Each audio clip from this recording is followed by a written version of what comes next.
Well, folks, welcome back to yet another episode of Fred's Friday Flower Hour.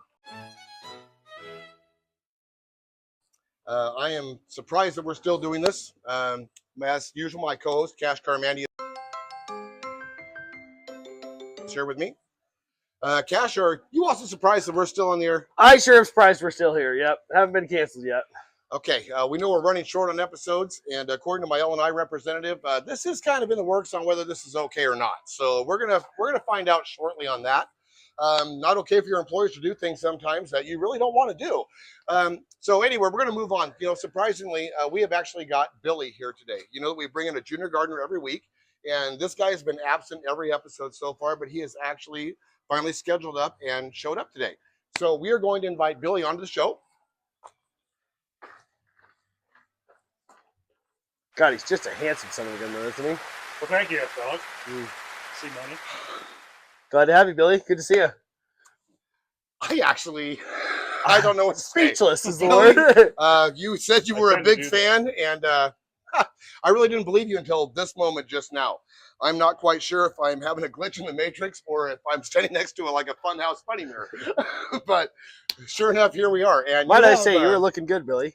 Thank you. You have an uncanny resemblance to Cash. Really? Is that? I'm not sure if you look like Billy or Billy looks like Cash. Do you not see the resemblance at all? Well, Billy, you had a question for us this week, specifically pertaining to trees. Yes, F-Dog. I was wondering what trees produce flowers. Well, Billy, that's a really broad question. There's a lot of trees that produce flowers, but we can kind of stick with maybe what we have in stock here at the hardware store. We do flowering cherries, flowering plum trees. We also have magnolia trees, and all of these produce really nice flowers, but they only come out during the springtime, normally early spring, April, May, and they're only around for about 3 weeks or so, and then you just turn back into your foliage.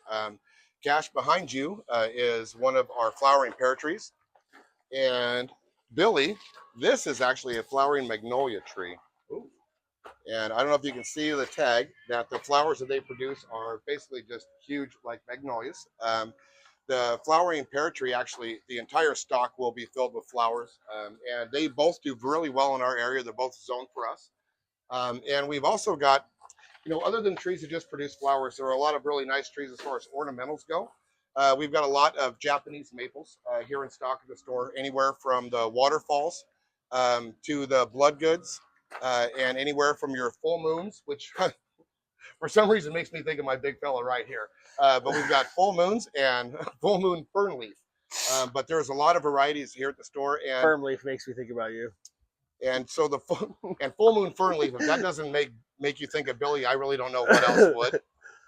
All these are actually going to be all half price starting on Saturday, you guys. So just a little prelim on the sale starting this weekend. All trees, plants, shrubs, hanging baskets, anything like that, anything foliage in the store, it's all half price starting on Saturday.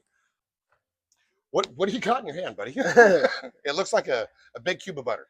They handed me a stick of butter before the show, F-Dog. So I've been squeezing it the whole time. So, Billy, is that real butter? No. I can't believe it. I can't believe it's not butter either. Cash, did you also have a question on trees? That I did, F-Dog. I was wondering, what are some good techniques when planting a tree to make sure that it grows? That's a great question. We want to make sure that when we're planting the tree, we're going to dig the hole. The rough deal is 3 times the size of the pot that you're planting. Once you get it out of the pot, you actually want to relieve the roots that are inside there. They're normally bound up from being inside the pot so long. You want to just separate them, not tearing them apart, but just actually open them up so that actually just promotes growth away from the tree. Best thing you can do is put a little bit of good soil in with it.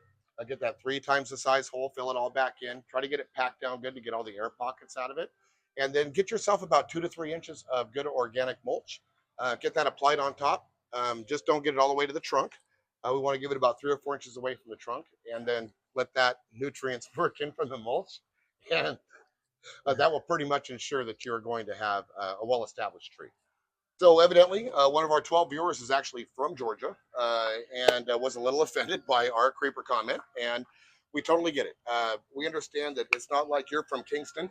Folkston. Or from poor Folkston. We get that. And so we did not want to lump everybody in together with people that are like that close to the Florida line. So I want you to know that we apologize for that. Didn't she have a question? Yeah, actually, strangely enough, she did have a question for us. And since we were doing trees, we thought it would probably be appropriate to answer that for. I think the question specifically was that her family tree was not producing a lot of branches. So I think the best thing to do is probably to add some water to the old gene pool. Dilute And that thing a little bit, yeah. dilute that thing a little Yeah. bit. We did have another question also from a viewer, and it was specifically on orchids. I believe that she was having an issue whether her orchids were blooming or not blooming for very long. It wasn't like real clear. So I don't know if this is going to help or not. I can tell you that orchids are kind of an interesting plant. There's a lot of variations, and some of them bloom for just weeks at a time, and some of them actually hold the flower for like 2 months, 3 months, 4 months. So it really depends on the variety of orchid that you have. If they're not blooming at all, I would say that you might possibly have an issue with its environment. They like indirect light, not 3 words, indirect light. They like to be indirect light, meaning a bright room, but not in the sunlight itself. If you have yours in an area that is indirect sunlight, that could be causing some issues with its bloom. But I'm not sure if that's going to help at all. And promise, you were saying that it was okay if that we would be mean to you on the show, but we would never be mean to anybody. We don't do that. We do not try to bring anybody down. We're trying to build gardeners up on our show. And we're looking at Kim as a great example. Kim's tomatoes, by the way, doing amazing. You would not believe what happens when you actually install that tomato cage the proper way. They are flourishing Like the right Hanging now. Gardens of Babylon. Yes, and the poor girl is still producing strawberries the size of an eraser head. So we're not quite sure with that. We're going to try to help Kimmy out here later on in the future here. But so far, so good, Kimmy, on the tomato cages. So hoping that we answered a few questions today. It has been really great having Billy with his butter here. Billy, I'm so glad to and- have you here. Okay, best part of the episode. We're going to have a few drinks brought out to us from Cafe Espresso. And we're going to have Patty come out. Has anybody seen Patty? No, but she's always close. She's always close. Oh, Patty. Everybody.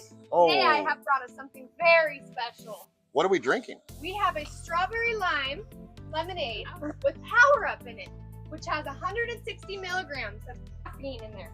Wow. Okay, so this tastes really good and also gives you a little bit of energy with Absolutely that amount of does, caffeine yes. in there. So that's got a little bit of a kick to it. So Let's add some good energy though. we're going to add a little better energy. So we're Yeah. looking at some El Humidor tequila from Here, the open up. hardware store. Not sure if this is Yeah, the she'd best like that. idea. Here, open up. Yeah, Oh, give there's that a room in try, there. guys. Okay. Well, that's got a little bit of a kick to it now. That is actually tastes very well. Okay, we don't got big ice cubes in here. Is this like, I know what this is called. Is this nut ice? Is that right? You know, I know you wish it was nut ice. Unfortunately, it's called nugget ice. And it's little soft What? ice. Potato. Okay, I was close. Okay, so it's called nugget ice. ice, yes. Patty, thank you again for bringing us the drinks. Right. And Billy, thank you for showing up on the show here. And you can take that El Humidor home with you. Thank you. You're going to need that gift. to figure out what you did tonight. And we've had a few people that have commented, and we want to give a couple of shout outs here. I think John was one of the guys we wanted to say cheers to. And Cheers, Tracy. John. And Tracy. Hey, cheers, you guys. Hope you have a great Friday and a great weekend. And we hope to see you again soon. Once again, there's not going to be very many more of these, you guys. Our lawyers are actually looking into this right now. And I might actually be the new owner of Coulee Hardware. Thanks for tuning in. You guys have a safe week. Keep your socks on.